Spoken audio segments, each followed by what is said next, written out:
I first met Dylan in the early 90s. He was a lot younger than me, but we instantly hit it off. We had a traditional older, younger brother relationship. He was on the bottom bunk.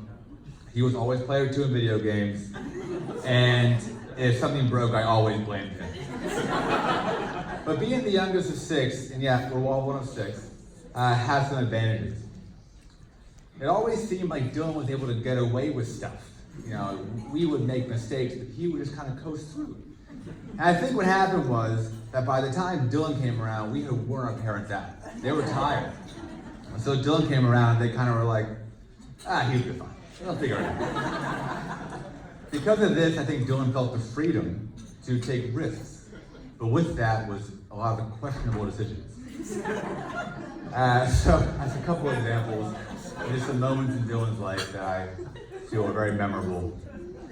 The first time he babysat a child alone, 30 minutes in, the child broke his arm.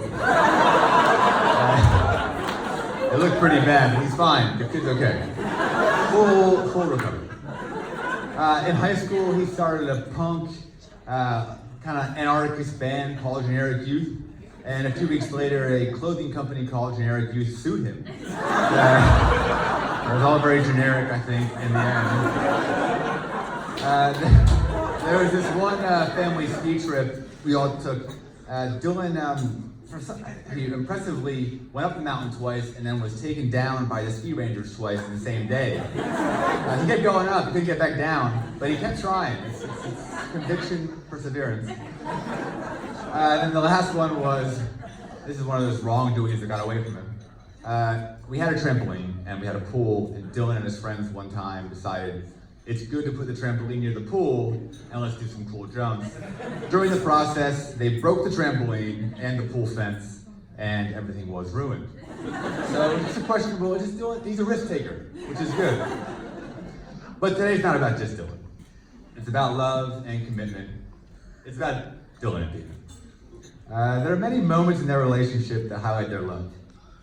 But the standout story for me, in my eyes, was the night of the proposal. And I know we briefly touched on it earlier today. But for those who haven't heard it 10 minutes ago, it's in the speech, I gotta say it. Dylan proposed to Dina underneath the New Year's Eve fireworks in Sydney Harbor. It was magical, and I had a very unique perspective. That evening, the entire family and close friends were on board to join the night, but not me.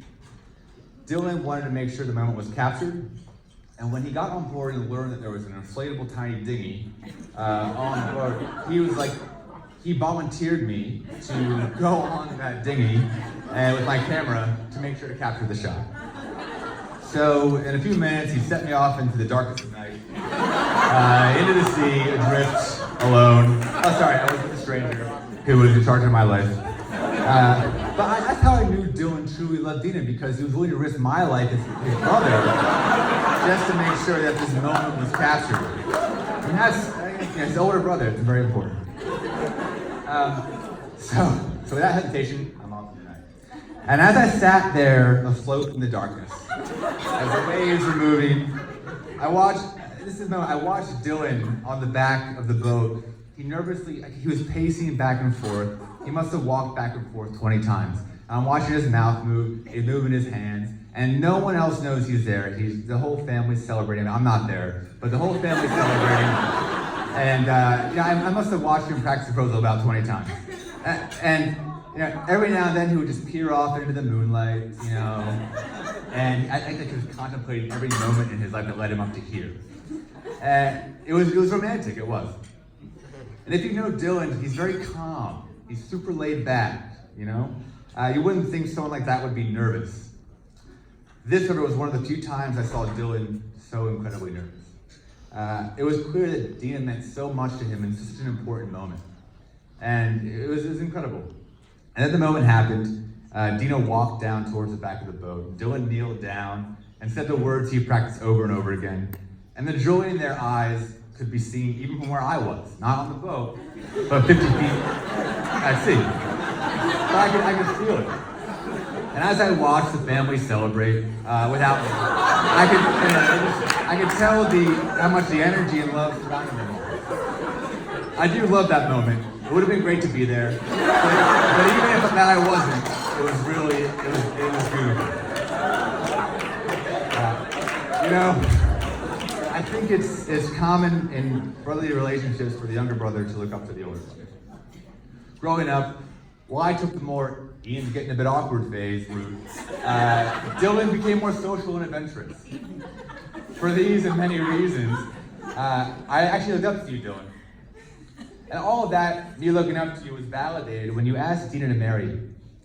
Dina is such an incredible woman, loving and caring, and she's so supportive of you, Dylan. I don't think you know from the outside perspective, she's just so supportive of this cute look she gives you when you say weird things or radical things, but she's there for you. As your brother, I can tell you, after seeing many of yourselves, she brings out your best self. I always knew you would do great things, Dylan, and marrying Dina is one of the many great things you will do in your life. And Dina, my new sister, you are such a beautiful person. I love the way you are together and how you make Dylan, happy you make Dylan. The way you look at each other is adorable. You are truly an amazing addition to this family, making this family whole, truly. I'm so proud of both of you as a brother. I feel exceptionally fortunate as a brother and a friend, and I wish you only the best in life. So please, everyone, join me in toasting to Mr.